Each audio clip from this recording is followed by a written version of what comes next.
Je vous présente une école confucéenne du XVIe siècle, Sosu-Sawan.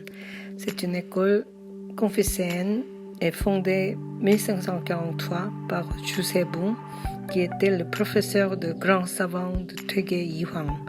Töge Yihang a développé en 1548 par la subvention du roi Myeongju. Sosu-Sawan est écrit en caractère chinois, ça veut dire l'éducation confucianisme recommencée par cette école. C'est une école, une des premières admises par le roi et développée au XVIe siècle, en pleine d'éducation sur le confucianisme et la science pratique. Ce bâtiment est principal, qui s'appelle Myeongyundang. La classe de l'école s'est passée dans cette salle.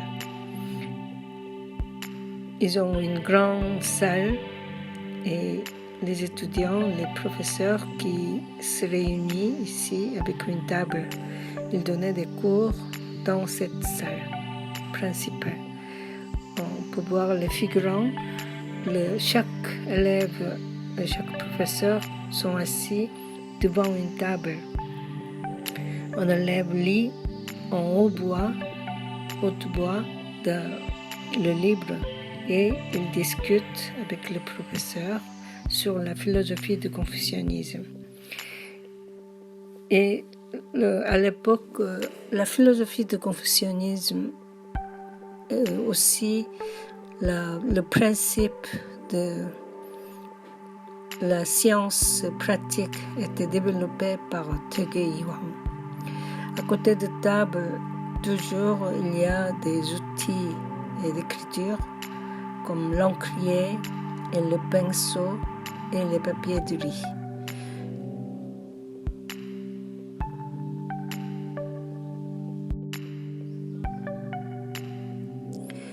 Le livre de l'époque du XVIe siècle sur le confucianisme est le principe de la science pratique. Les livres de l'époque, ils ont écrit en caractère chinois. Les aristocrates intellectuels écrivaient en caractère chinois, malgré la langue coréenne inventée au VIe siècle. Il y a les différents types d'écriture, comme l'art de l'écriture.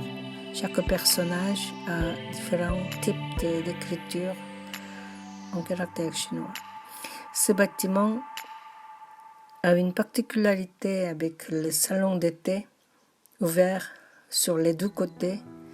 On fait entrer le paysage dans le bâtiment et on admire le paysage dans le salon. Il y a deux chambres face en face individuelles et au milieu le salon ouvert en point commun qui se retrouve au milieu du bâtiment. Le vent circulait aéré par ce trou et il y a peu d'humidité et il y a les trous en bas du parquet, c'est pour éviter l'humidité. Et en bas des chambres, les deux chambres, il y a une petite cheminée utilisée. On voit bien la structure et les charpentes typiques de maisons de l'époque du XVIe siècle. Un peu d'odeur contre l'humidité est toujours construit par le bois et les plâtres et la terre.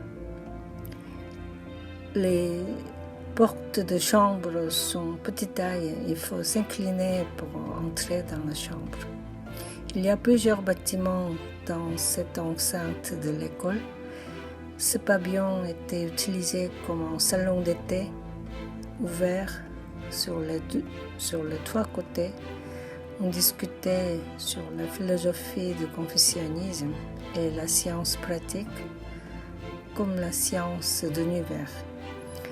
L'école est souvent utilisée du printemps jusqu'à automne, donc il y a les salons d'été étaient utilisés pour la discussion. Ce bâtiment est utilisé pour les chambres individuelles. Le garde-corps est particulier, fait par les bouts de bois, harmonieusement construit ce balcon pour se reposer devant la chambre. C'est un style de balcon de l'époque. Le jardin et le mur sont en échelle humaine, pas très haut, pas très grand. L'échelle est modeste pour sentir agréable.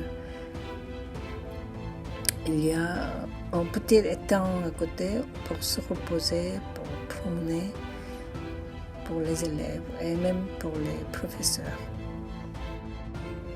Juste à côté de l'école, il y a une rivière qui sépare entre le village et l'école. Il y a un petit pavillon pour se reposer et discuter avec la forêt d'un pin rouge. À côté, il y a un musée. Dans le musée, on présente par maquette de site École de Sosusawan sur la droite, le village, et en face, à gauche, il y avait un grand temple existé au VIe siècle. Le roi Myeongjo du XVIe siècle a donné l'ordre de l'éducation et la subvention pour cette école Sosusawan par la demande de M. Taege Ihang, le grand savant de l'époque. C'est la première école admise par le roi Myeongjo. Sosusawan a une histoire importante dans l'éducation confucianisme de la Corée. Il y avait un site temple Suksusaji existait au VIe siècle. On a découvert les trésors de temple exposés au musée, comme la tête de Bouddha. On a trouvé des trésors dans ce site. Les grandes écoles confucéennes existaient sur la carte de la Corée. À l'époque du XVIe siècle, chaque région avait une école importante, admise par les rois. Le grand savant Taege Ihang, qui était le professeur de Sosusawan,